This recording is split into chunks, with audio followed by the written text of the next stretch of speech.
You're listening to the Into the Woods podcast with your hosts, Dermot and Michael. Let's get into it. Wonderful chase by Hinshaw. Cox again. I cannot believe it. Dacos nearly runs out of room. He's goal! Jamie Elliott has won the game of footy for this famous club. Slap for Nick Dacos. He's going to be the hero. The little champ is going to pick the winner. Here's the Goey moment. He unloads. Bang! You need your stars. And Collingwood stars just went and wrenched the cup back. If you're watching us on YouTube, be sure to give this video a thumbs up and subscribe to the channel. For Spotify and Apple listeners, a 5-star rating would be greatly appreciated. Make sure you hit the bell icon on any of those platforms to be notified as soon as new episodes are released. You can find us on X at Into the Woods Pod and on Instagram at Into the Woods Pod 10. Thanks for your ongoing support by helping the podcast grow. Go Pies! Welcome to Into the Woods. I'm your host Dermot, and for the next hour or so, we'll be talking about all things Collingwood. As always, I'm joined by Mick. How are you? Good, thank you. In tremendous pain, but other than that... Well, what's wrong with you? I got a headache. So, Have you taken any Panadol, Nurofen? I don't take drugs, legal or illicit. Right. So are you going to be upbeat today for the podcast, or are you going to be a little ball of misery? Well, as I said, I'm in tremendous pain, so I'll act accordingly. When anyone's in tremendous pain, they're not upbeat, are they? Guess what I did last night, before we get into all the hot topics? Guess what I did after I finished watching the game? Sorry, I was just... Is that your intro? Don't you normally go on where you kind of beg people to subscribe and all that? Pre-recorded now. Oh, really? It's all pre-recorded. We're moving up in the world. I got sick of saying it every single week, so it's in the intro. Why can't I pre-record some of my stuff? Like what? What do you want? What have you got to say? I don't know. Like when you ask me how I am, I say good, thanks, and then that's it. Just pre-record that. It's a much more relaxing start to the podcast now, because occasionally I'll have to take a few takes and read this bloody long thing that takes about 30 seconds. It's just you took me by surprise when you just quickly went to me. Oh. So what was your question? What did you do last night? Yeah, guess what I did last night? Well, I don't know. I'm not doing. Yeah, what'd you do? I booked my flights to Melbourne for the prelim and grand final weeks. Okay. I did. So I did. Nothing of any interest then. No, well, that's how confident I'm. Basically, in 2022, for our listeners, in 2022, I booked for the final series basically 1 week in advance. Qualifying final Melbourne, prelim in Sydney, all this. Cost an absolute fortune, because as everyone knows, the bloody Jetstar, Virgin, Qantas, they're scum. They're scum of the earth. The prices go up. So in 2023, I took a huge risk. About the halfway point of the year, we're looking really good. I booked for a couple months in advance to qualifying final week in Melbourne, prelim in Melbourne, grand final in Melbourne, and it paid off. So I've done the same thing this year. I don't think I can make it to the qualifying final. That's a lot of money to spend in a month, but I've booked a 10-day trip from the first day, the Friday night of the prelims, until 2 days after the grand final, because if we win, might need a couple of days in bed, I reckon. So fingers crossed, because we are, 13-1. Oh, sorry, 13-2. Although opening round shouldn't count, so it should be 13-1. You mean 12-2, isn't it? 12? I think it's 13. Well, I've lost track now. No, I think it's 12-2, and then we'll probably be West Coast next week. I think that's where I'm going wrong. Is I'm already putting West Coast down, because when we beat West Coast, because Geelong and Brisbane have the bye next week, we'll be 10 points clear, top of the ladder, and that'll be the end of all the bye rounds as well. So it's not going to be an uneven amount of games. Next week is the last week of the bye rounds, and we'll be 10 points clear, top of the ladder. Well, how are the ladies going in the VFL, in the AFL, I should say? Because in the old days we would have got the McLaren Trophy for top of the ladder, but now it also depends on how the AFLW are going. Well, the AFLW season hasn't started. Oh, okay. I don't watch it. You don't watch it? It hasn't started. Okay, fair enough. Sorry, I found it hard to tell the difference. But yeah, I've booked my flights. It's Collingwood time. That's right. They haven't started. They haven't started. All right, let's move on. Let's get into all the hot topics. We've listened to the wisdom of Sir Winston Churchill and the brilliance of genius Albert Einstein. In the 60s, we heard the great JFK. Now, all the great minds are talking footy. All right. Well, luckily, this is all the hot topics for the AFL team, not the AFLW team, Mick. So you should more across it. should be up to date. I don't think I've ever been more up and about after watching a dirty little fucking tagger act like a dirty little grub and get absolutely smashed, absolutely embarrassed. Imagine being that bad at the game that your sole purpose of being there is to try and stop greatness, and you still give up 30 disposals, a goal, plenty of score involvements, and your opponent is literally best on ground. Yeah. Marcus Windhager, you're an embarrassment. Yeah, well, I think we covered off on most of those topics last week when. Did you watch after the game though? After the game with David King showing those yes, I did, Windhager moments when he's off the ball, little corky to Nick's hamstring, punching him in the throat off the ball. That's just he says tonight on First Crack he's gonna find more footage, but they were the only two that he had at the time. As I said last week with Ed Langdon, it's not football. It's not football. You could be a good tagger and do it in a fair way, and I would say congratulations. Congratulations. You've beaten a good player in a fair way.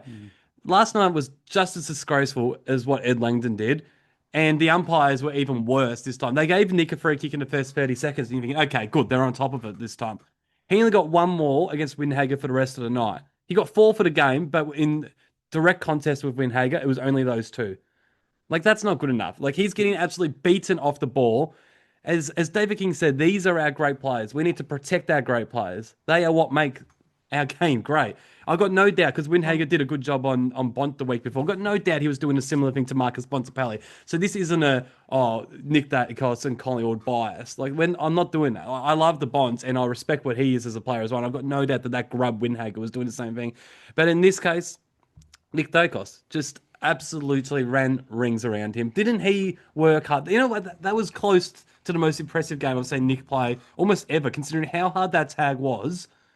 Like, he's had better games, but those games he's been able to do what he wants. He didn't have it in his own terms last night. He just worked his ass off to become best on ground. Again, that's 3 Brownlow votes for Nick. Yeah. What's your opinion on his game and, I guess, Windhager and the tag? Rightio, yeah, Daicos. You could tell from the opening seconds he was just hungry to make amends for the previous week. Even though the previous week, in my opinion, wasn't that bad. 19 and a goal.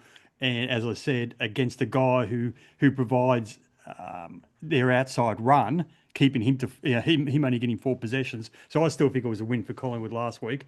But you could see how hungry he was yesterday to do well, and he was a bit wayward in the third quarter. He missed a few targets, but he came back strong in the last quarter in that regard. How good was that goal? Yeah, and in the third quarter, a mate of mine rang me up and said, George, and he was going on about... We only have the one mate, so yeah. Yes, I only got the one friend, so it's very easy to narrow it Not down. even joking. No, not joking at all. And but what he said is, Hoyne, the guy from Champion Data, is it? Yeah. Yeah, Hoyne was saying Daicos is ranked 100 and something or 200 and something in effective kicks. But I think of all the stats in the AFL, the effective kick stats are just deceiving in that you're not comparing apples and apples. You're comparing apples and oranges and grapefruits. What I mean by that is an inside mid, you can't compare his kicking efficiency to a halfback flanker. Halfback flanker, 95% of the time, they've got time and space to use the ball. Whereas an inside mid, they don't. They're under the hammer the whole time. So you can't say, Daicos is going to 60% and Sinclair from St Kilda is going at 75% or whatever the case may be. Look, Cripps at the end of last year, I looked up Patrick Cripps. So he's played inside mid his whole career. Like, I love the bad Cripps, but really, he's going to 54% for his career. But the guy's been in and amongst it his whole... You can't compare him to to anybody else, or other than another inside mid. So that's a very deceptive stat, I find. And well, to back up your point, I think Jordan Dawson and Bailey Smith are right there along Nick Dacos in sort of the same category for kicking efficiency. Yeah. And they've probably been, those two, along with Nick, have probably been the three best midfielders this year. Yeah. I had all three of them in my mid-season All-Australian team on the ground in the midfield. So they're all great players. Yeah. So, yeah, no, he worked really tough. He worked really hard to work through that. It was a very good game. That goal, though, it was the sealer, far out. Like that, there's no better way to seal the game after just being absolutely bashed by that grub, and then to just rub it in his face. Poetic justice, but I don't think you should be calling him a grub. How often do you see Nick react like that as well? Oh, he was pumped. You could tell that meant a lot to him. No, he gets pumped pretty often. Actually, he does. He gets pumped on the boundary line when Sullivan kicks his first I was actually about to say, he actually acts like that more when it's his teammates doing good things than himself. So I haven't seen him react that way to something that he's achieved. There are a couple of soft like the punch in the stomach. I'd like to see him get that out of his game because it just gives the idiots online ammunition. He does flop a little bit. It'd be good to see him get that out of the game. But having said that, a couple of minutes later, Winhagen got a free kick for the Dacos tackled him and then pushed him back. You see that 100 times a game where people push their opponents in the back after having been awarded a free kick or a good tackle in this case. It was nothing in it. Bang, free kick. I think it was wasn't it called a dangerous tackle? I think that's what it was. No, it wasn't it? No, you're going to mix up. But what he did, it was a good tackle. He rolled him. Yeah, I remember. And then because Dacos thought, I'll show this guy, and the guy kind of went to half get up, and Dacos pushed him back down. That's what the free kick was for. Are you 100% sure? Yes, I'm positive. It wasn't a dangerous tackle. It was the fact that Dacos went like that after the tackle. You know, boy, if you're right, I'll take it. Again, if you're right, I would have lost my shit even more. That's what it was. I was already yelling at the TV when I thought it was a dangerous tackle. That would be even worse. Yeah, that's why I think Dunstall went on about. He said neither of those free kicks were there. They were both very soft. But he should have had about another 15 during that match that weren't soft. Like David King's already shown two obvious ones. Like what kind of Winhager, like you talentless hack. What? No. Okay, can we stop? Stop with the personal attacks. I will not. You don't know Winhager. He could be a very nice person. Let's limit this to their ability on field, please. It's who I am. It's what I do. Personal attacks are my thing. You might be doing it by yourself eventually. You're not going anywhere. What are you going to do? What are you going to do with your weekends if you're not doing this, Mick? I might look out my curtains occasionally, see what's happening with the outside world. But like, what kind of a dirty grub? And I'm sorry, just comes up behind someone and just like tries to knee them in the hamstrings over and over. Like, what kind of player are you? Okay, you've made your point. What kind of player are you, mate? For future reference, when we discuss Winhagen, just visualise a dirty grub. All right, we won't need to say it again. Switch on umpires. Switch on, for God's sake. You guys are pathetic. You're just as bad as the actual taggers. Well, with the umpire, I'm moving on because before you call Winhagen a dirty grub again. He's a dirty grub. Whenever we play St Kilda or Geelong, can the umpires please enforce the boundary rule? I.e., when the ball goes over the boundary, blow the whistle and either throw it back in or give Collingwood a free kick for out of bounds of the full. Because once it goes past that white line, it's no longer in play.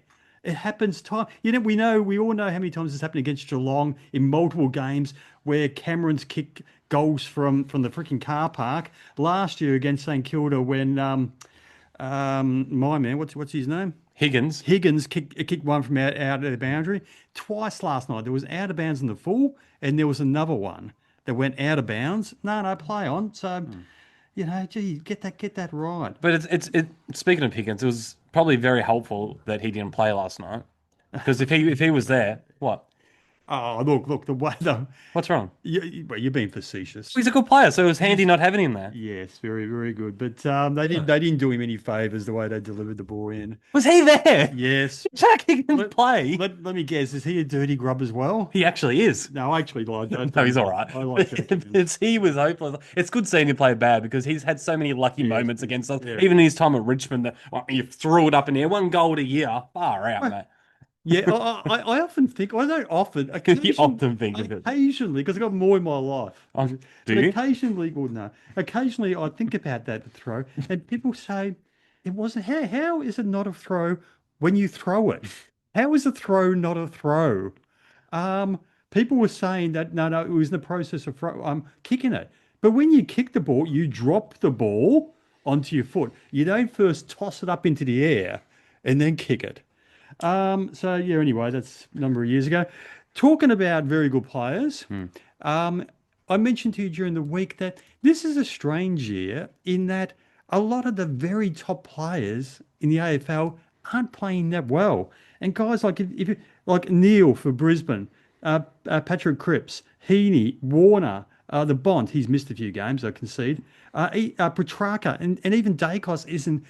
This is his probably quietest of his years. But he's had a better year than all those guys. Oh yeah, no, I know mentioned. that. Yeah. But none of the stars are starring. And you know that's why Nick is still probably the favourite for the Brownlow exactly. because of that. Yeah. Yeah, who's like Holmes is having a very good year, but His teammates having a better year. Bailey Smith, they're doing okay. And Dawson, But Dawson, Ed Richards. yeah, Ed Richards, but he's not a star. He will be a star of the competition. Oh yeah, He is as of right now. He is, but but he hasn't got the reputation. No, he hasn't got the reputation, even though I rate him very highly, as I think I mentioned that last week. I'm not happy he's not at Collingwood. But it's a first year I can remember where the very top stars of the competition are all just playing below their best. There you go. I think that's a fascinating point. There you go. Charlie West. I'll keep on going. Oh, you're taking full control of this podcast today. What's going on? Extensive notes. And I've got the triumphant return of I Got Vomit later on in the episode. I'm very angry about something. Charlie West, he'll be debuting next week, surely. Wow. Again, you and I briefly spoke about it yesterday. So, yeah, for our listeners that might not know, he kicked 6 goals yesterday, including a goal after the siren to win us the game. Yep. He just looks like a footballer, doesn't he? I think I saw someone say that on it might have been Instagram. He just looks like a footballer. Yeah, you got the shorts and the jumper and the boots. It looks... Yeah, but you know what I mean by that, Yeah. don't you? Like these times we target like the athletic types that, can leap really high and can run all day and stuff. But sometimes you're just best to get the footballers, the guys that are just natural talents. The dirty grubs, yeah. Yeah, the dirty grubs. And Dirty grubs. he looks like a talent. And yeah, I've been calling for him to debut for most of the season, especially when McStay was out. I thought that was a perfect opportunity. But like you were just about to say, we've got West Coast next week. And I don't like to say we're over the line, but You did that 3 minutes ago. You said we're as close to being over the line as you could possibly get. West Coast in Melbourne. It's not the G, it's at Marvel, but still, it's as close as you can get. McStay has to play because you need to get games into McStay. He's missed too much football. Oh, no, yeah, of course. Do we rest one of Myercheck and Membry? The only reason that you wouldn't is because we've just come off the bye. If we hadn't come off the bye, then it would be an obvious choice. Maybe you still do it though. Maybe it's just. Oh yeah, I think you do. You have to reward. You have to get games into young guys. Even when you're in the premiership window, you still need to get a few games into your prospects just to reward them, get them some experience, manage your senior list, all that. So yeah, it's perfect time to debut him.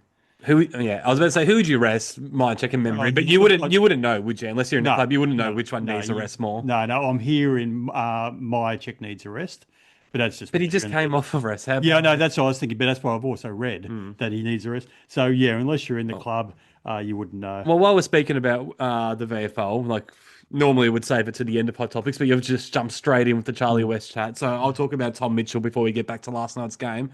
Tom Mitchell had, again, 27 disposals, 13 tackles. He's played, 5-6 games in the VFL now. The dude's ready. Get him in. Because I look at... The dude's ready. The dude's ready. I look at someone like Lockie Sullivan, good servant, but Tom Mitchell's a class above Lockie Sullivan at the end of the day. To me, that is just the most obvious move. I don't know why it didn't happen last night. I don't know. I just don't understand, because at that point he had already played 4 or 5 VFL games. We're coming off the bye. It just seemed like the perfect opportunity. I think we've missed a trick. But next week, get him in against the Eagles, Lockie back into the VFL, and we get a nice little look at whether the Mitchell-Long combination actually works before guys like the Goey and Schultz and those guys are back. Because once they're back, it's going to be hard to find room for him, isn't it? We need to know whether it works now. Yes, sorry, I was thinking the dude. I was thinking about the dude abides. So I was just thinking about that. But what are we getting out of just continually playing him in the VFL? Like, I would say if there's no spot for him, I would get it. But like he's better than Lockie Sullivan. There's a spot there. Yeah, there's a spot there. Again, you might have to be in the club to know exactly how his tracking fitness was because he basically missed the full pre-season. Well, he said that he was. Yeah. Sorry, I don't know if you watched his little chat with Tim Membry on No, Ball Magnets. no. I think it was that. Yeah, I'm pretty sure it was that episode where he said when he started playing in the VFL, he's embarrassed. He said he's embarrassed to be there in the VFL. His attitude then changed where he's like, he had to tell himself, well, I haven't played in over a year. Like I need to convince myself that it's a good thing that I'm just back playing football. And once he got around that, then I think the Goey will come back through the VFL. Yeah, I heard that. I said that after the game. Oh, yeah, well, it makes perfect Well, sense. it makes sense, but for some reason it just never crossed my mind. I just can't imagine the Goey running around in the VFL, but it does make sense. When you miss a whole pre-season, and then for basically every game up until now. But now I reckon he would be getting a little bit frustrated, Tom Mitchell, because he is simply a better player than Lockie Sullivan. I'm sorry. Well, talking about last night, we lost the clearances again, and we lost contested possession.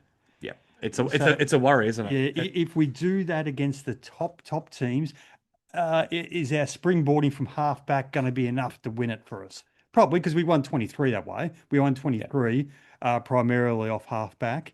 So, yeah, we could do it again, but it would be nice to kind of at least break even in clearances and contested possessions. It looked good at the start because Bo McCreary, the start to that game from McCreary, those 2 centre clearances, he looked electric. So the first one that he set up Membry and then Membry took a clear mark and then the umpire being the umpire and not understanding how to do his job properly, said play on. But then he was able to run up again. That dirty grub. The dirty grub, the umpire.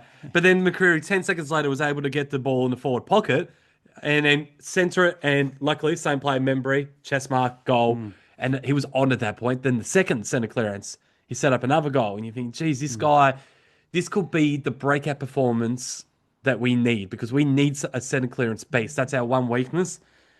And then, bang, that's it. Hammy's gone and he's out. He's out. Yeah. It was a pity because it was looking the best he's looked, hasn't it, from early in the game. But, the Saints, they were just really missing a key forward who could take a mark. I'll keep it talking. I've literally just got an email from Serge as we're talking. VFL. Oh, right. Yes, because I forgot about he's just emailed me the VFL report, which is okay. your thing. So just keep on chatting while I'll read a few things. And So I think the Saints were really missing a guy who could just take a mark in the forward line. As I said, they beat us in clearances, not by a long way, but still beat us in clearances, beat us in contested possessions.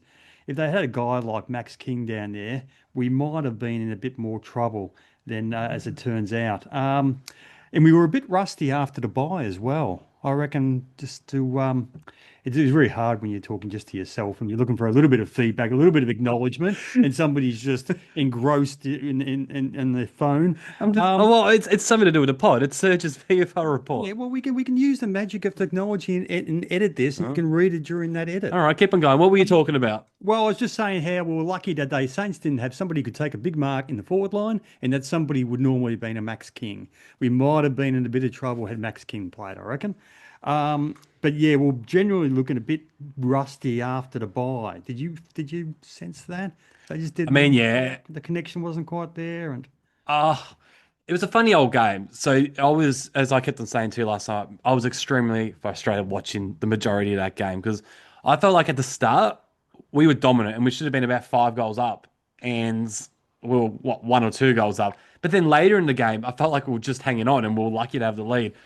It was just an annoying night. Luckily, it was a comfy last 10, 15 minutes. But whether that has to do with the bye, I don't know. But I'm not sure what our record is like coming back from the bye. We've been doing a lot of winning in the last few years, as we know, so it's probably okay. But it might be we might be playing okay in spite of coming back from the bye, I think. Now I'll read out. So Serge has just sent this amazing thing. It's just really in depth and all that. Serge. Thanks, Serge. Unfortunately, I haven't got enough time to read through it because we're currently in a podcast. But what I will do is I'll read the highlights. Read the highlights. So Mitchell dominated most of the game with 27 disposals, 13 tackles, plus 4 clearances. So I already spoke about him. West was outstanding, kicking 6 goals, 14 disposals, 7 marks and 3 tackles. We've also spoken about him. Will Parker, 27 disposals, 7 marks, was awesome in defence, intercepting and rebounding. Jacob Ryan, your boy. Oh, yeah. 27 disposals, 6 marks, provided excellent run out of defence. Oleg, 17 disposals, 7 marks. Carve opposition up with his run and carry, kicked a great goal. Mason... That's pretty good for half a game. He had to leave early because he had barbecue. It was a long-standing commitment. Mason Cox in the ruck, 12 disposals, 34 hitouts, 3 clearances and 4 marks. Pies had multiple goal kickers, 8 of them. Despite being ranked last in centre clearances, Pies managed to win. There we go. Typical. It's gone into the VFL. Pies never gave up at any stage. Moved the ball forward. Our VFL players, Gray, Bennett, and Glover, were the standouts. So I wish I knew more about our VFL players like Gray and Bennett and Glover. I don't know. I wouldn't recognise these guys if I walked past them in the street. Next week, we travel to South. That's why people tune into the woods, because we wouldn't know our players if we passed them in the street. The VFL players. I know their names. Glover's been there for a long time. He might even be our captain. Next week, we travel to Southport at the Gold Coast. So yeah, that's the sum up. Yeah, West 6, Grade 2, Markov, Tuvey, Murphy, Cox, Bennett, Algary. Another V. I know their names. I don't know that one. Algary. They were our goal kickers. Disposal winners: Ryan 28, Mitchell 27, Parker 27, Dimatina 20, Gray 20, Dean 20, and the best: Mitchell, West, Ryan, Parker, and Cox. Injuries to TJ leg, Howell's quad, and Josh Brown shoulder. So that's TJ hamstring. Did you say hamstring? It just says leg. Or leg. It's very general, leg. Well, it probably hasn't been announced. He probably just knows it's his leg. Yeah, okay. And Howell's quad. That's our mid-season recruit. Oh, right. The key forward. Oh, quad's a nasty injury, isn't it? So thank you so much to Serge. Yes, thank you. Yeah, so that's our professional VFL report. Just going on, just winging it. Okay, can we address the elephant in the room? Go for it. Are you going to concede finally after 4 or 5 years? What I'm talking about. No. Oh, right, okay. No, Carlton.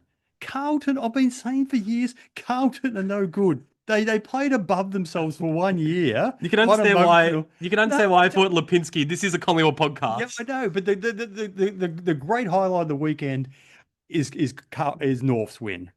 Yeah, it was good. Yeah, I missed it, but I was very happy when I saw it. Fantastic. Do I concede the Colts on the shit? Yeah, I concede the Colts on the shit. I've been saying it for years. No outside run. Key forward, key back short. No Smallman in the forward line, really. I'm sorry, but they shouldn't be shit. When you got 2 Coleman medalists, a 2-time Brownlow medalist, you got an All-Australia fullback. They're great at winning. You got a number 1 draft pick in Sam Walsh. You need more than that. You need a team. That's what. But not a half a dozen individuals. That's my point. They should be good because of their top end talent, but their last 10 players in their best 22, even when they're all fit, are just dog shit. Yeah, and that's what makes them an average side. That's what I've been saying for years. Average side. So Collingwood are going to be 10 points clear top of the ladder next week if all goes well against the Eagles, which it should. And if it doesn't, then it's going to be an interesting podcast next week. You got Carlton to the shit. You got Essendon to the shit. What a great world we live in. Yeah, let's try to express ourselves without swearing. Yes, it is a good world. It is good. And Tim Membry, is he going to add to the list of ex-St Kilda players to go on to win a premiership at another club? Do you know, and you will know, there's more ex-St Kilda premiership players than St Kilda premiership players? I've seen the list. I saw the list like last year or the year before. Yeah. I didn't know there was actually more of them. It is. It has been the case for quite a while. But if it was up to you, he wouldn't, because you hate Tim Membry. You don't want him in the team. Well, that's not the case. Yeah. What we're talking about was the last week we were discussing this. Yeah. Basically, you can't fit 26 good players into 23. It won't go. Yeah, I know maths was never your bag, Dermot, but believe me, it won't go. He's the best 22 player. He is playing well, but what do you do when you got all your best available? Anyway, we had this. If you want to hear this discussion, watch last week's episode. Well, speaking of memory, we just touched it very quick. How good was it to see him kick that the seal? It wasn't the ceiling goal. He's putting the icing on the cake. That last goal with about 40 seconds left, check side boundary. It was just a great way to end the game. Like a big fuck. Sorry, I'm swearing a lot, but you a are big fuck swearing a you lot. to St Kilda for delisting him. Well, what a ridiculous decision it was by them to delist him. Like they've got no forward line, they've got no keys. Like, and you can't even say it's a hindsight thing because Max King was injured going into the preseason. Even with Max King, you'd want somebody else to take a little bit of heat for you. A big body up there to take a bit of heat. It was just strange. He's a very ordinary coach, Ross Lyon. Like we've talked about it a few times. Last week. Back in his heyday, he was good. He was a good coach, not great because he never won a premiership. But he's a good coach because he got them to many grand finals. You know, unlike Ken Hinkley, he can't get his team there. At least Ross was getting him there and giving him a good chance on the day. His way of coaching is just outdated, and he just makes odd decisions like the Membry one. But hey, their loss is our gain. Like it was even becoming outdated 15 years ago, where he had the philosophy of let's keep the opposition to 10 goals and we'll kick 12 type of philosophy. It's very hard to keep very good sides to 10 goals. It doesn't happen too often, and that's what he was relying on to win flags. But, let's touch on the guy that I just mentioned, Pat Lipinski. Go on. I know that you probably want to talk about him. Oh well, I can't say any more than I have. I've always been a Lipinski fan, and I think he highlighted last night why he should be in the side. It was a very impressive performance. He's when the side's up and going well, he tops us off beautifully because he's elite by foot on the outside. Did he fly set after the game that he's our best kick inside 50? Yeah, well, I've been saying he's close to our best kick for a long time. Yeah, it means more when it comes from fly. Yeah, you scoffed at the suggestion when I said it. You said, "Oh, how about Dacos? How about Pendlebury? How about Sideline?" Yeah, all good. Lipinski's as good, if not better, than all of them. He can inside forward 50. And people say, "Oh, people love." Labeling people, oh, he's soft, he's this and that. You need all types in a side. You need the outside run. We could say the same about Will Hoskin-Elliott, and you hate on him.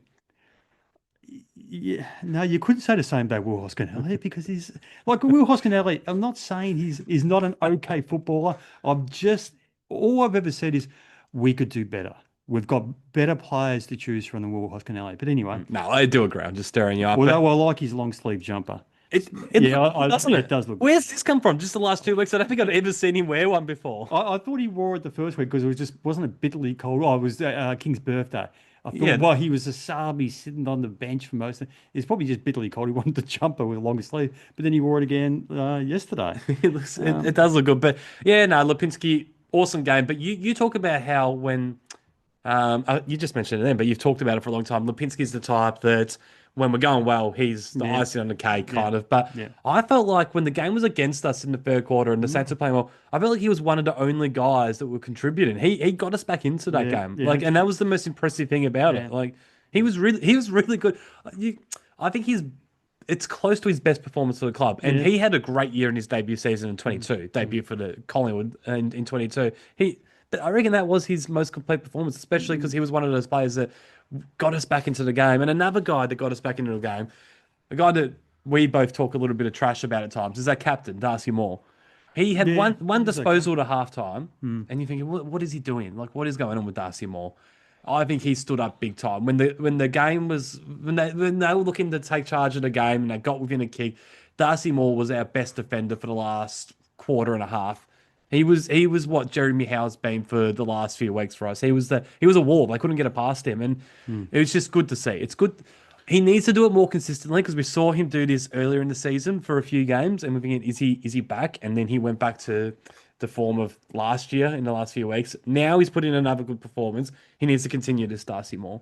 But it was impressive. Like credit where credit's due. It was an impressive performance. He even went for one of his old time runs in the old days. He used to take those marks and just go through the centre. Yeah. And he hasn't done a lot of that in the last even 2 years.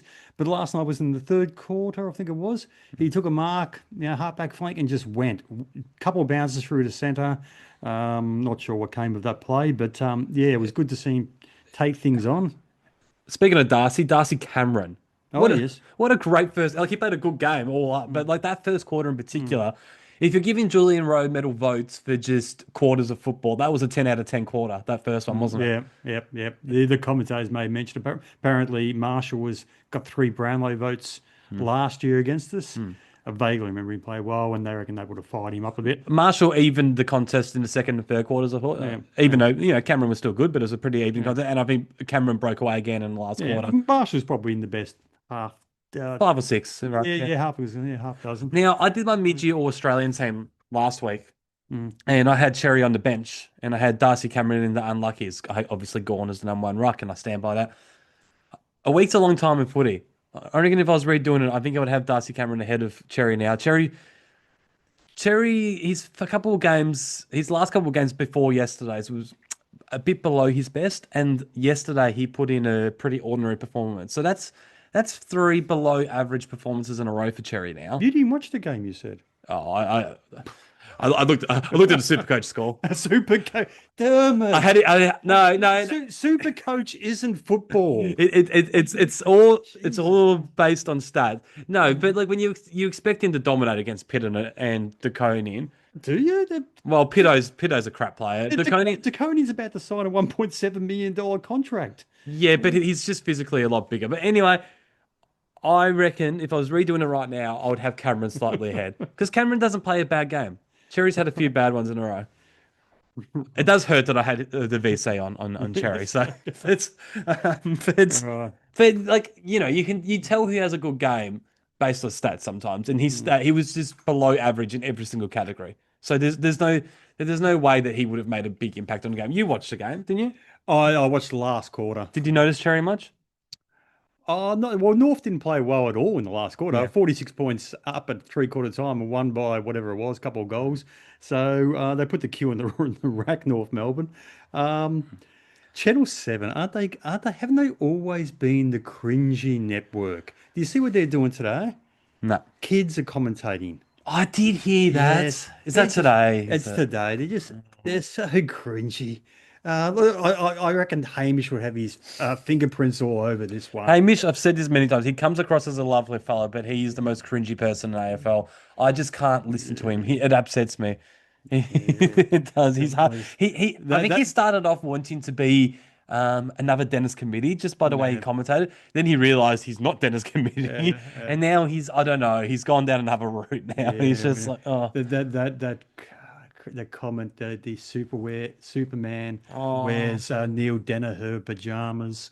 Come on. You know who else I like, commentator wise, but like he can say some just outrageous things is Dwayne Russell. I really, really like him for not 80% of the time, but 20% of the time, I'm just like, Dwayne, shut the fuck up. What are you saying? I remember you saying that every piece of his commentary, it's like he's anticipating goal of the year or mark of the year to be taken. And when I started listening to him, I said, that's exactly what it sounds like. And I heard him interviewed. He did a podcast somewhere, and he basically conceded, that's my role. My role is to be the one to hype things up. So he's aware of it. And he's the same with injuries. You'd say he'd be like, "Oh, there's a player down. This could be awful. This could be season defining." And then the player just gets back up and starts running. It's like, come on, Dwayne. Speaking of question without notice, who are your favourite commentators? Because you spend a lot of time on here talking about the media performers and how much you dislike BT and Hamish and these guys. Well, probably Stephen Quartermain. I'd love to see him back commentating. So I'm talking about current ones, but he was amazing back in the Channel 10 days. All time, he was great. Even though he's outside the commentary box, I find this guy pretentious. Even though I know who you're going to say. Even though I watch him most nights, he's a little bit pretentious, but he's a great commentator, and that's Jared Waitley. He's the best in the business. Yeah, and I think comes across as a really nice fella. Hutto's gone downhill, I reckon, in the last few years. I reckon he's become a bit of a screamer. He just screams. So I've heard you say that, but I disagree. I think Hutto and Jared are just top tier, and that's why now Friday Night Footy on Fox is the place to be. They team up very well. Yeah. So of the commentators, then you got special comments guys, and there's a lot of those. What about a serious question, Howie? I actually really like Howie. I don't mind Howie. Howie's grown on me a bit over the years. So I like him, but I'd like Quartermain to come back to I think he's commentating for AFL Nation or something, which is SEN. SEN. I'd like to see him, and I think it's in a part-time role. Back on a major network.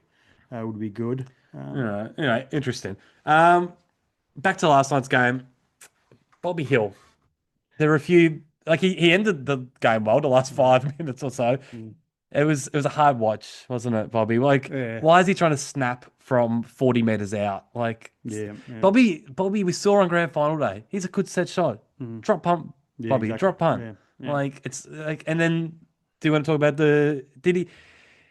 did he run over the ball very late? Do you know the one I'm talking about where he kind of just tapped it on? And sort of was he trying to avoid contact, or was it just was he just trying to be too fancy? Like, it didn't look good to me. Either way, it's bad. He was contesting a ball at centre half forward. They looked like it was, and they had about 3 Saints guys around it. He should have put his body right behind it, but he didn't, and they were able to run it out. It just didn't look good. I'm not sure if he was trying to do something fancy, which he may well have been trying to do. Sometimes what you see is not always what the case is, but it looked bad. It looked like he was avoiding contact. It was either that or he's just trying to be real fancy. Yeah, well, that's what I'm saying. He could have been trying to be real fancy, but it didn't look good. He didn't look happy later on when you were talking about Membry before that last goal, Membry, when he took that mark on him. He was kind of half running back with a fly, and Bobby was waiting for it. Bobby looked a bit pissed off. There was always Membry's moment. Come on, Bobby. But the best, the thing about Bobby is there's just a big difference between his best and worst. But it is a hard position to play. It is a hard position, but I think Fly's coached beautifully this year. He's coached beautifully his whole time at Collingwood. But I think we can do a little bit more with Bobby Hill. When it's not his night, get him up the ground. Took the words out of my mouth. Yeah, we've been saying that for years. When he's having a tough night like that, didn't touch him in the first half. Is that right? Close to it. Yeah, close to Just let him have a run and up the ground. Get some confidence into him. There you go. All right, so we spoke about a couple of selections before, maybe bringing in Charlie West for a Membry or a Mycheck as a rest, maybe if they need a rest. We talked about Tom Mitchell coming in for Lockie Sullivan. Braden Maynard, he'll return against West Coast. That's 100% confirmed. I think our back seven, I should say, is solid as ever. It's as solid as ever. Harry Perryman has basically played 90% of the season there after being recruited as a midfielder. Everybody's back now. Now that Maynard's back, everybody's back. And I think most Collingwood supporters out there will be saying, okay, it's an obvious move. Maynard comes into the back line. Perryman now goes into the midfield. Like, that's how we recruited him. But he's honestly just been solid as a rock. We had him in the top 10 for the Julian Rowe medal. I don't think he should be in the midfield. I'm now positive he shouldn't be in the midfield because we've got Ned Long. We've potentially got Tom Mitchell returning for Lockie Sullivan. We've got Pendles. We've got Sidebottom. You put Harry Perryman in there. You've got 5 guys that are not blessed for speed. I'm not sure if that will work. There is a guy in our backline at the moment that isn't performing. And he's had 11 games now to find his best form. He's all Australian form, and he hasn't. This is what you said, give me the floor. And all right, go ahead. It's Dan Houston. Dan Houston, he hasn't had the season that we were hoping. And unlike last year when everyone was criticising Lockie Schultz for the same thing, we were frustrated because we weren't winning. We're winning this year, so we're kind of not talking about it as much as we should be. During the preseason, Dan Houston was being trialled as a midfielder. So I'm not saying drop Houston, if that's what people are thinking I'm going. I'm not. What I'm saying is, why would we put Perryman in the midfield for Maynard when we could put Houston in the midfield for Maynard? Because Perryman's playing 10 times better down there than what Dan is. And Dan could give us something different. There is a spot there now that Bo's done his hamstring. I know he doesn't spend full time in the mid, Bo McCreary, but there's a spot. Could he potentially play wing, Dan Houston, or maybe a CBA midfielder? Can we try something around it? Can we get him around the ball? Like, imagine, like, the one thing that he still has been good at this year is when he does get it, his delivery inside 50 is elite. His goal kicking from 50 is elite. I know he missed a couple last night, but most of the time he nails it still. If you can get him around the ball more and closer to goal, playing that midfield role, it could be quite damaging. It could be, like, we're not blessed for centre clearance players, are we? Maybe, I'm not saying that Dan is the answer, but is it not worth a go when he's not setting the world on fire anyway? 9 disposals last night against St Kilda. 9 disposals. It's not working. He could give us a different look in the midfield. I say keep Perryman down there and try something different with Dan Houston. Yes. Well, when we had this discussion about a month ago, I think I said something along the lines of, he's new to the club. I would like to see him settle in the position that we originally recruited him for, which was a half-back line. I wanted to see him settle in there because he's learned a different system. He will come good eventually. But now a month on, his form stagnated. He's doing okay. But the biggest thing that that convinces me you might be right is because of the ongoing problems we have with clearances. Maybe we do try something a little bit different in there and do throw him in. Yeah, so I wouldn't be against that.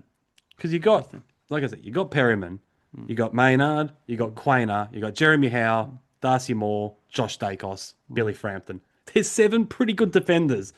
So it's not like we're going to be losing a lot by putting Dan Houston in the midfield. Yeah, no. Give it a go. I think it's worth a go.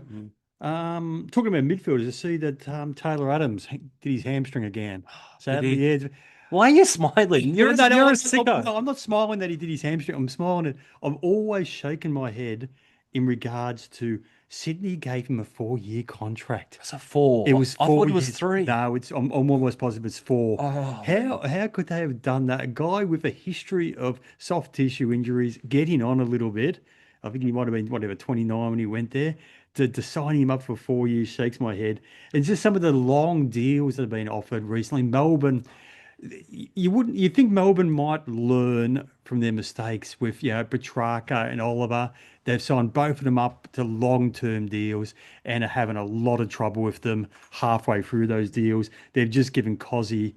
Did I talk about this last week? Doesn't matter. I'll say it again. You did, yeah. Yeah, they just given Cozzy another one. Another long-term deal. He's the type of guy I can see in 3 or 4 years' time wanting to go back to WA. Yeah. And then they've got... But at least they've got full control because he will have, 5-6 years left in his contract. They can say, well, we've got control of this situation. Maybe. So Van Rooyen, though, the guy who has never done anything for Melbourne, they've signed him up to 2029. when did that happen? Oh, I don't know. He's currently signed up to 2029. Okay. How do you sign a guy up for multiple years who's actually never done anything? And it's not like you might sign a guy up who's got the potential to be a star. So you sign him up on potential. I'm not even sure how much potential Van Rooyen has. He's a bit undersized as a key forward. But anyway, keep on going. Just a couple of points. The Goey. We'll talk quickly about the Goey. We always do. Have we ever talked more about a guy that doesn't play? I feel like he's played, 3 games, maybe 4 this year, and yet we talk about him every week. I wasn't going to speak about him, but then I heard David King mention him after the game. He said, what a great sub Jordan De Goey would be come finals. And I thought at the start, like, Kingy, Jordan De Goey's not going to be the sub. Who do you think you are? And I still don't think he will be. But let's just say hypothetically, Geordie isn't fit. Like, he's fit enough to play, but he isn't fit enough to play 4 quarters.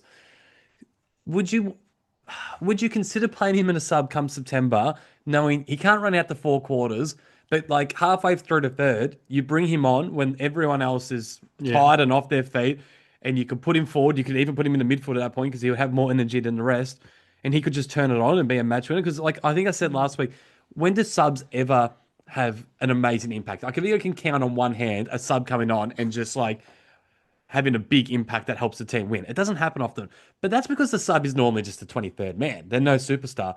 Jordan De Goey is a superstar. He could come on for a quarter and a half and win you a game of football.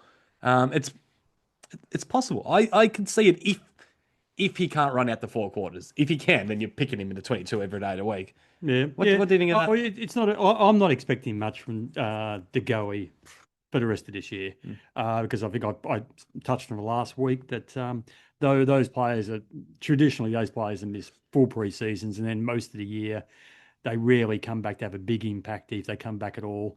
So I'm not expecting much from him. So yeah, it's not a bad idea. It's not a bad idea as a sub. I'd rather him as a sub in a final than a Sullivan. or a Hoskin Elliott. Oh, yeah. You know, much rather to Goey there. 100%. You would. Yeah, as long as you can be confident you can at least see out a quarter or so. Like a Sullivan, for example. Like, I don't want to sound like I'm bagging because I've already talked about it a bit. But he's a serviceable. He's serviceable, but like last night, for example, Bo just absolutely rips it apart in the first 5 minutes, and he's looking like he could be the best man on the ground. He comes up with a hamstring injury. Sullivan comes on, and for the whole first quarter, Sullivan was out there. I forgot that he was. I think I noticed him for the first time in the third quarter. Then he started getting the game a little bit more, but I didn't even notice him out there. So you're taking the guy off that is probably the best on ground to that point, and you're replacing him with a guy that has zero impact. Like, if that was the goal, you'd be feeling a lot bloody better about it, wouldn't you? Like, You would. What else we got? I meant to bring up a point a couple of weeks ago that a lot of people would describe as brilliant in nature. This point, but as I said, I forgot about a month ago, and I've forgot every subsequent week since then. Alex Pearce. Let's go right back. I know you did mention this. Did I make this point? Michael, you How spoke good was it? spoke about it for ages. Don't you remember me making fun of you over it? About the precedent being Yes. how good was that point? Oh, God. What episode was? I want to go back and listen. Maybe like 3 ago. I want to go back and listen to that point. It was exhausting. That was it was the same episode when you talked about the fireball thing with Kingy and Kane Corn showing the same footage on Fox and 7. Oh yeah, with the day cost. You spent about 10 minutes talking about that and 10 minutes talking yeah. about Pierce. You took about 20 minutes. Why don't you cut these things up as shorts on YouTube? You only use your stuff. I might use my Dan Houston thing as the short for this week, actually. That's a good point. Because you're boring. If anything, I should be cutting it out of the episode. Really? Not promoting it. Go back and listen to that, listeners. King and Rao. Oh, well, that's my last point. Right. Matt Rao, Ben King. Is that your last point before? Yeah, basically. All right. Yeah, I think so. What do you want to say about him? Well, at first, when I heard speculation that we're in the running for Ben King, I originally thought it was for next year. It's not. It's for the year after, which I suppose it starts to make a bit more sense because our key forwards will be another 18 months older by then. So, yeah, no, I'm not sure. It depends. Again, it depends on the deal. He's obviously a good player. He'd be a free agent. He'll be a free agent, but the deal being how much are we pay? Are we going to be paying him 1.5 million, which wouldn't surprise me if we're talking that type of thing. Figures key forwards aren't what they were in the game. It's not 1995 anymore. It's the small guys that do most of the damage forward to centre. So I'm not sure how much you invest into a key forward. The 1.5 isn't 1.5 what it was like 5. No, I realise that, but it's still a lot. And like I said, it's still amongst your highest paid. But like I said with Perryman, when you're getting someone as a free agent, you're also overpaying when it comes to price as well, because you're getting them for free. You're not giving up any draft capital. You got to take all that into consideration. I think he's going to be a good pick if we're able to get him. And his teammate and really, really good mate, Matt Rao, if we can get him for next year, then I think we almost guaranteed to lock Ben King in as well. I'm hearing he's about to resign. Oh, really? Yeah, I heard that in the last 24 hours. Did I tell you my pick? Who's the Herald Sun chief writer? Jay Clark. Jay Clark said it last night after the game at about 11 o'clock. I nearly said Sam Pang. He said Sam Pang. He said, he believes he will resign with, and that doesn't bother me too much because I know I've said this in the pod before, but I'll say it again because it bears repeating. Last year, if you'd asked me a year ago, I would have said perfect guy for Collingwood. Matt Rao, big body midfielder, good player, guy who could support Dacos because Dacos has been buffeted around all of last year.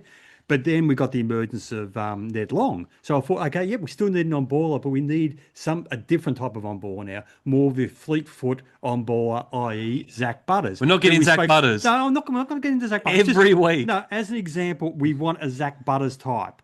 And now, so it doesn't worry me too much if he re-signs with David King said a few weeks ago that Matt Rao, and I'm not saying that David King's right, but just hear me out. He said that Matt Rao is the best clearance player we've seen in the last 20 years. Now, commentators, they seem to exaggerate a little bit to get themselves headlines and people, clickbait and all that.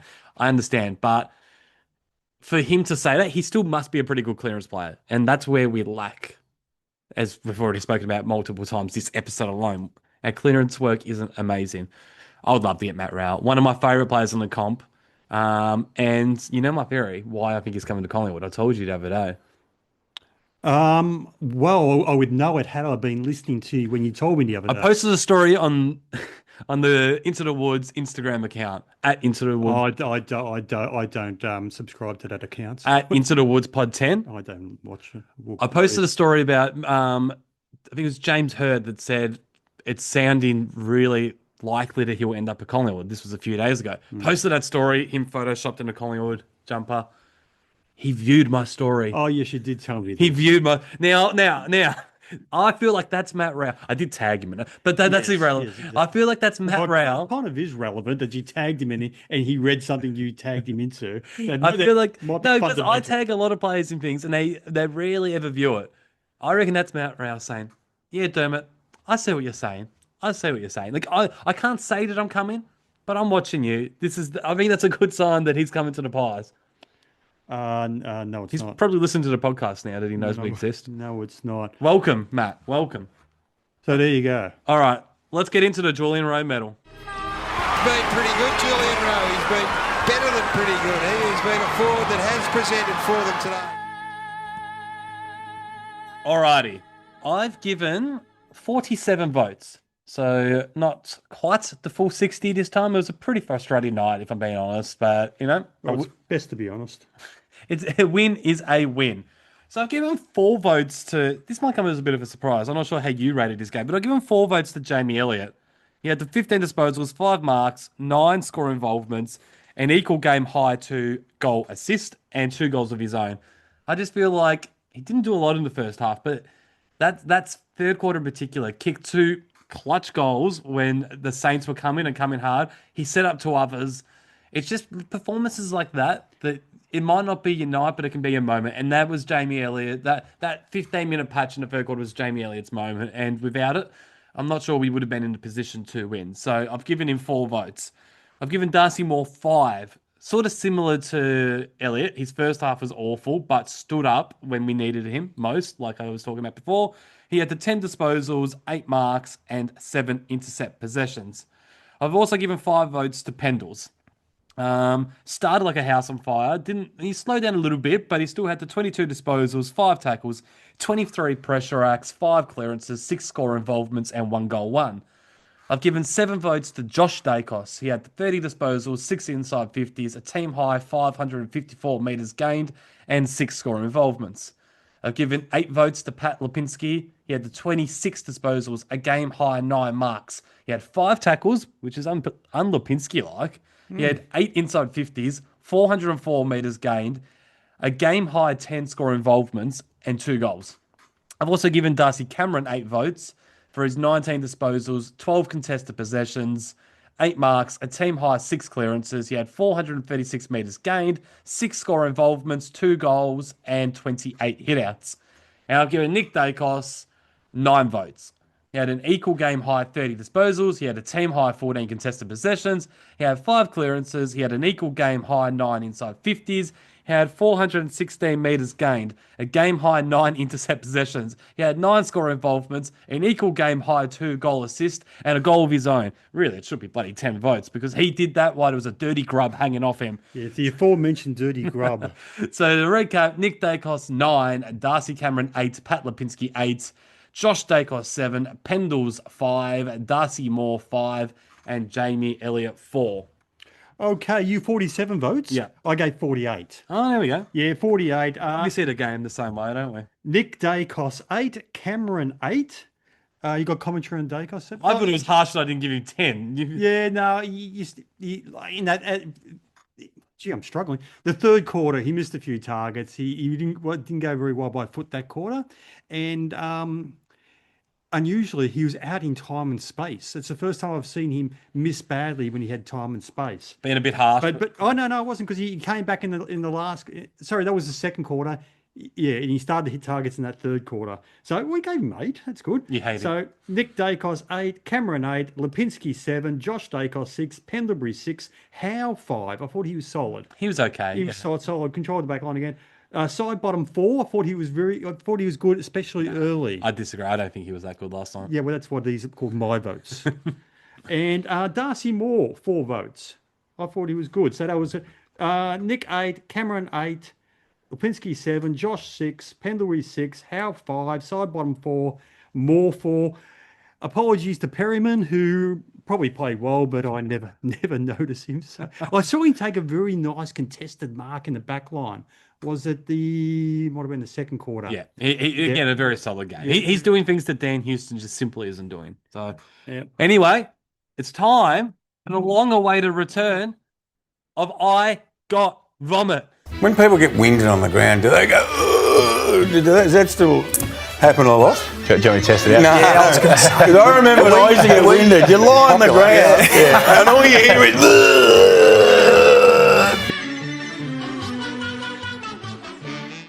Okay, now apologies. I am struggling because I've got this terrible ailment at the moment. Get some Panadol, you idiot. I'll try to get through this. The gifts that they get. That was a quote from Clarkson during the week in regards to Collingwood's draw. What a load of nonsense. Like, he says this, ironically, on the back of North Melbourne just having sold 2 of their home games interstate. Well, that was a choice North Melbourne made. Okay, they've chosen to do that. Of course, they're not going to play in Melbourne as often when they decide to sell their games. You can't have your cake and eat it too, Clark, eh? Yeah, we played the MCG a fair bit. There's reasons for that. A, it's our home ground, okay? It's our home ground. And it's not even that neutral a ground. No. Like, it's the most it is the most neutral ground in the league, I should say. We don't get the advantages of a home game at the MCG the way the Geelong get it at GHBA Stadium or the Geelong Stadium, whatever it is. What? We don't get it like Brisbane get it the Gabba. We don't get it like the South Australian teams get it Adelaide. We don't get that advantage to the same extent as they get because it's the most neutral ground. Every side's fairly familiar with it to a certain extent. The other reason we get a lot of games there is because teams want to play us there to maximise the gate. Okay? Footscray. They moved their home game at Marvel to the MCG for their 100-year anniversary earlier this year against Collingwood. St Kilda did the same thing last year. Yeah, St Kilda did the same. There's talk of GWS wanting to play Collingwood in Melbourne because they and yet their social media guy continues to bag Collingwood over that. But their own club wants us to play home games against us. Hawthorn, if they wanted to, could force us to play in Launceston. Could they? They could. But the reason they don't is because have given up a stack of money. Do you know that for sure? I do. There's a great article and that really reinforces most of my points on the Raw. The Raw, the Raw, the publication, the Raw. Yeah, I read part of that article. I highly recommend this article to all listeners. Who wrote the article, Mick? I haven't got the name of it. Sorry, I thought you did. No, you had it up. Yeah, no, I've got the name of the article. It's a terrible title, by the way. It's on the Raw, and it's called "The Truth Bomb: Whining Fans Must Come to Grips with About Collingwood's Fixture Free Kick Myths." Terrible title. Great article. And he makes a lot of the same points that I've been making for years, plus more. And one of them was the Hawks could force us to play in Launceston if they wanted to, but it's not in their interest because they won't make the money. That's why they want to play us at the MCG. And as far as travel goes, Clarko was whinging about the travel aspect. Ironically, we've travelled more hours than they have this year. Oh, really? Yes. Actually, that's just a surprise because I spent my whole long service following us around. Exactly. Yeah. I heard that in SEN. They've had more interstate games, but we've actually travelled more because when they played in Perth recently, they didn't travel. They stayed over there for the 2 weeks. So ironically, we've actually travelled more than them. The other thing is, which they make point of in this article, is the media on board with this myth about Collingwood's fixture because it's clickbait. Collingwood gets reads. So the media want to write about Collingwood. They want to talk about Collingwood, and they'll find any reason to do so. So they're on board with this nonsense. Can I just say quickly about your point here? I was talking to someone about this the other day. When Richmond were winning premierships in 17, 19 and 20, you're hearing the exact same commentary about Richmond. Now that they're near the bottom of the ladder, do you hear it mentioned at all? No. But they're still travelling the same amount now as what they did then. Yeah. So it's literally just because we're good that people are trying to bring us down. Interstate sides So, non-Victorian sides are always whinging about the likes of Collingwood and never travelling. These sides have joined a competition which has 10 of the 18 sides, or 16 or 17, whatever it was at the time, 14 even, has 10 of those sides in Melbourne. Well, you're going to travel, aren't you? You're joining the competition knowing you're going to have to travel more than the Melbourne sides, okay? If you don't like it, why did you join the competition with 10 sides in Melbourne? It's just nonsense. Let's talk about North Melbourne, though, specifically. Get rid of them. Get rid of North Melbourne. They've been a millstone around the neck of the VFL stroke AFL for 100 years now. I thought they were being your good books after ending Carlton's season. Oh, yeah, that was good. But they've had two periods of success. One was the mid to late 70s, and the other period was the mid to late 90s. Now, the mid to late 70s, that was built on the back. You might not be familiar with this. They had the 10-year rule introduced in 1972. The VFL introduced the 10-year rule because they were worried about, at the time, rugby league was going through some problems in regards to restraint of trade, not being able to move from one club to another easily. So the VFL panicked about this and introduced this rule that if you served for your club for 10 years or more, you could go to another club transfer free. You could. So kind of like free agency. Yeah. But the club you leave get nothing. Yeah. And they just left. Okay. On the back of this, and it only lasted 10 months because the VFL realised what a terrible rule this was, so got rid of it. But in the meantime, North Melbourne picked up Barry Davis, who was I think he was captain of that. Essendon at the time, and he went on to be their first premiership captain a couple of years later. Barry Davis, Doug Wade, the great full forward, and John Rantel, who was a fantastic player. They picked those three up, and then on the back of that was their first successful period. They got Malcolm Blight in that too, didn't they, from the SANFL? He wasn't part of the 10-year rule, I don't think, maybe, because 10-year rule was only affected the VFL sides. But yeah, they picked up Malcolm Blight, who was a great player. And the other period, they just happened to fluke across one of the greatest players ever. So it was just Wayne Carey. Yeah. So he drove their second half of the 90s success. So they've had, I know other clubs haven't been successful, like St Kilda, but St Kilda, they're a foundation club and they're freaking funny. You don't want to be getting rid of them. They're hilarious. Well, I was gonna actually throw up they're part of the culture. You got Tassie hopefully coming in. You want an even amount of teams. I'm not sure if the 20th team is going to come in. We don't want bye weeks every week. Do we merge North Melbourne and St Kilda? Make the St Kilda Kangaroos or something. No, I'm keeping St Kilda for the aforementioned funny bits they provide. One premiership in 150 years. Do you not find North Melbourne funny? Oh, I just find them. Pathetic. And I'll go on. They should have gone to the Gold Coast. They should have gone to the Gold Coast. They've been compromised in the draft for years because they're continuing to be rewarded for being crap and crap and crap for years and years and years. They're getting the high draft picks every year. They're getting priority picks every other year. So they're compromising the draft. And now, this is going well considering not well. I was going to say, why don't we start a North Melbourne podcast? And now, not only are they compromising the draft, they're compromising the fixture by selling their games. Now, what that does, you got sides like Fremantle who suddenly get an additional home game, and they're going to be vying for the top 8. But what if they're selling them to sides that are vying for the top 4 or the top 2? Okay, so that's compromising the fixture for all the other sides. Like, if you're a Footscray supporter, suddenly the team you're competing with for 8th position has got an additional home game because North Melbourne sold it to them. How can the AFL allow it? It compromises the whole league. Is this the right time to tell you that I'm sticking around today to edit the video and watch the No, footy? well, I have to have a lie down. Yeah, that's what I'm saying. You're going to have to put up with me. I'm not going anywhere. Checkouts at the supermarket. Now, this is I feel like we've spoken about this a lot. No. This is something that I'm guilty of myself occasionally, but I don't like to see it in others. It annoys me when others do it. Okay? So you get to your checkout and somebody's before you, and you can't. The person's not there. They've dumped their groceries on the conveyor belt, and they've ducked off to continue to shop. Now, is that cricket? Should they be able to do that? As I said, I do it occasionally, but I might grab 1 or 2 items. Other people, they do half their shop. What? And you're waiting for them to come back. I don't. I think it's an abuse. It's an abuse of the system.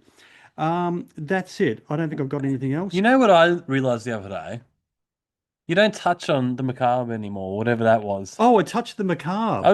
Have you know? I feel like our number one supporter Maggie sort of yeah. dropped off since you haven't been doing that. I forgot. All right, I'll tell you what. No, I'm telling you one now. I'll tell you one now. Anyway, but this girl. So this is back in the. What have I done? This is back in. I think it was the early '70s, early mid '70s. You sure you have a headache? Because you seemed very happy then when I. Yeah. Hold on. Yeah. Back in. So she's hitchhiking. Don't look on her. I'm just trying to remember something. So she's hitchhiking and she gets picked up. All right. She's wearing a beanie. Gets in the car, cold weather, driving along. She takes the beanie off. The driver screeches to a halt, reaches across her, opens the door and pushes her out. Why? And he screams at her, "Why did you cut your hair?" He takes off. Okay. He takes off. She's wondering what the hell's going on. Years later, Ted Bundy's arrested. That Ted Bundy had picked her up because he'd been stalking her, and he'd been weird. He was attracted to her long flowing locks. That was the reason why he was stalking her, and then he's obviously planned to pick her up. But she's wearing a beanie. He doesn't know in the interim she's had her hair cut. Bang! Sliding doors moment. She would have been killed. Oh yeah, obviously. That haircut. Well, he looked a bit blank. I thought I might fill in the. You want to know why I look blank? Because that was the first time I've actually been interested in one of your stories. Yeah. I was just thinking. So that haircut saved her life. How do you like that? All right, it's now time for Who Am I? The macabre.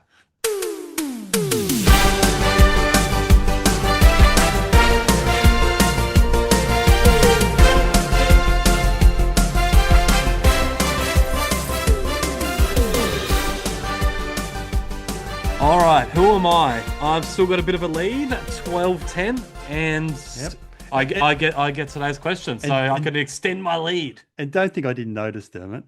What? I was watching the episode back last week, and I saw Dermot's cheeky little wink to the camera when I mentioned Lee Walker in the first clue for 5, but I wouldn't go, and he just had a cheeky little wink. I was a bit worried that you would say it, but yeah. Okay. Rightio. We're going way back into time for this one. Well, blast from the past. Blast from the past. Yeah. We'll blast from the past. Nearly had a blast from the past the other day. Nearly brought the segment back for Yeah, well, we're going to bring it back later in the year for Richmond. I got a great one for Richmond later in the year. Okay. I'm going to that game, the Collingwood Richmond game. Yeah, for 5 points. Born the 12th of the 12th, 1882 in New South Wales. I knew you were going to mention this. Just listen carefully. 1882. Yeah, and then died. So born the 12th of the 12th, 1882 in New South Wales. Died the 4th of the 10th, 53. Now, this could take a while. I do it adds up his age. Okay. Have a bit of a think about it. Wait, born in 1880 something. 82. Yeah, 1882. So he was in his 70s. Yeah, okay. Is that meant? So it was obvious. It could be Jock McHale. Are you winking at the screen? No, you're not winking. I've never been good at winking. Because for it to be someone that old, it must be someone that's well known. If it's just like this complete nobody that was born in 1800s, that is not fair. So I wouldn't put it past me. You don't know. Anyway. You don't know if it's a big name or a little name, or I'd have to be fair though. You'd reckon I'm nothing if not fair.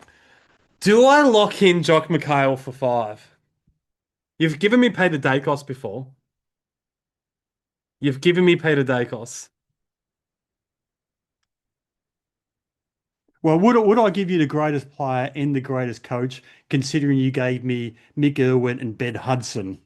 Thank you, Dermot. Very generous individual. Lock in for 5 points, Jock McHale. That is for 4 points. This is great. So you've always said that I don't.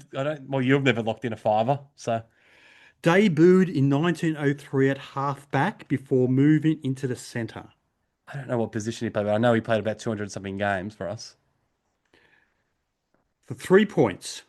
set an VFL record of 191 consecutive games. Oh, it could be him. It could be him. Captain coach from 1912 to 1913. Okay, that's... Did he... Okay. Captain coach from that time. So then... All right, yep, and then... Coach 1912 to 1949. Yeah! Yes. For 8 flags, including 4 in a row, 27 to 30. Yeah!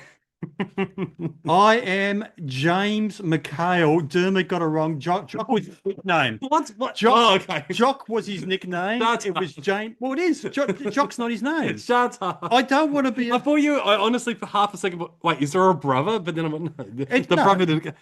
I'll get stuff. Get stuff. Well, so hypothetically, if it was like a Bobby Hill one day, and I said Bobby Hill, not Ian Hill, Well, that's not his name. Look, I'm as I said, I'm hard but fair. Get fucked. Okay, right here. So I'm going to give it to you. I'll tell you the reason I gave it to you. I thought, well, last week I got Walker, not quite remembering his first name, Lee. So I thought, no, if he gets Jock, I'll give it to him. Jock McHale, 5 points. You know, he died a week. That's a good. A week after the '53 grand final. Did he really? Yeah. He wasn't coaching it. He finished season 49, but he died a week after the '53 triumph. So good timing, Jock. Well done.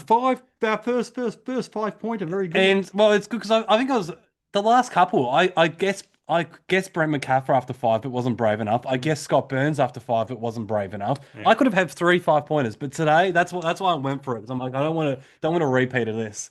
Yep. Fuck, No. you're going to struggle to come back. I thought because I would have. With 5 points, I would have got that clue. I'm not being the smartest, but I just knew he died in '53, a week after the premiership. But I thought, it's obvious to me, but would it be obvious to Derm? I thought, well, if he gets it, good on him. If he gets it, good on him. I'll give him that clue. For the 5? For the 5. Well, hold on. It's not like he was in your lifetime as well. So I don't know why it's obvious. Yeah. Not. So I don't know why you think that it wouldn't be obvious to me. Yeah.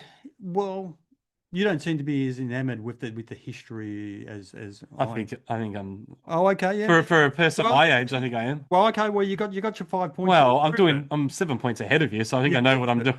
Yeah, no. But you're more of a contemporary man. But you have done well. You've done yeah.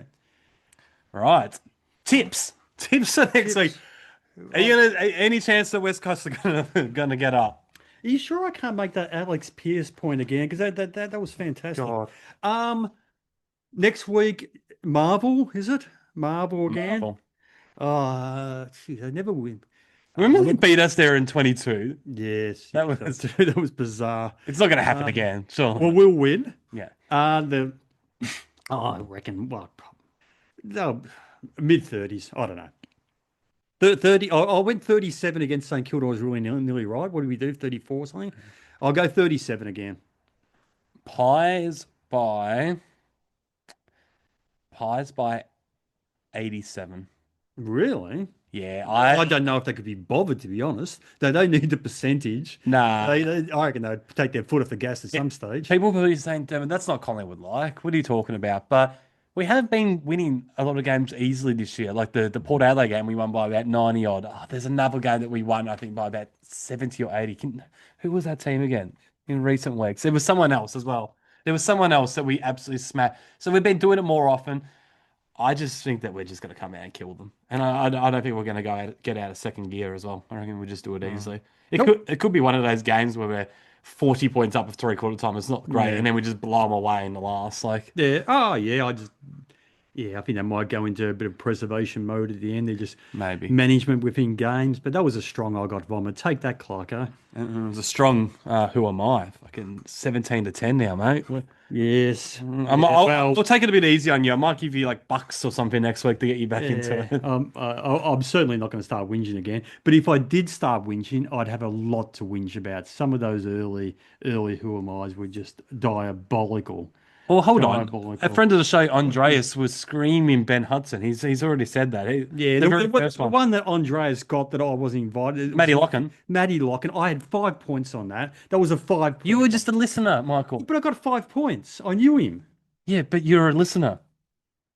It doesn't count. That was meant for me. That clue. No, it wasn't. I came up with it that day when I was doing it with Andreas. Anyway. All right, we're going to wrap it up. Any final words? No, we've got a panel show coming up, haven't we? Oh shit! Do we? Is it the next episode? Dermot managed to squeeze in one more curse word into the pod. Well done, Dermot. No, we have. Well, we've got one more regular episode before the panel, so have we? We'll talk about it more next week. But yeah, if you're interested, it might not be for this upcoming one. Where I've committed to 2 out of the 3 at the moment. So we do technically have one more, but yeah, just send us a message at Into the Woods Pod on Twitter or at Into the Woods Pod on Instagram. Send me a DM if you're interested in coming on the first Tuesday of July, which is the first. Yeah. We'll be recording at 7:30 p.m. It'll go for, we say roughly an hour, but we normally go for way over. So between 1 and 2 hours, we'll just say to be safe. If you want to have a chat, show your interest. If you haven't listened to the previous one, go back and listen to the June ep, and you can learn a little bit about how the panel show works before you commit to coming on. But yeah, anyway, I'll ask you again. Any final words? Jack Payne's injured. Isn't that a big out for Brisbane? I don't want to start on it, but he's a good player. Structurally, he's really important to them. Now they've lost their full back and full forward from last year with Joe Danaher. I know they played well against Geelong, but that's a big out for them. But anyway, sorry. Anything else? Any final words for the third time? No. All right. Don't forget to subscribe to our channels on Spotify, Apple Podcasts, and YouTube. If you want to follow our socials, you can find us on X at Into the Woods Pod and on Instagram at Into the Woods Pod 10. Thanks for listening. We look forward to doing it again next week. See ya.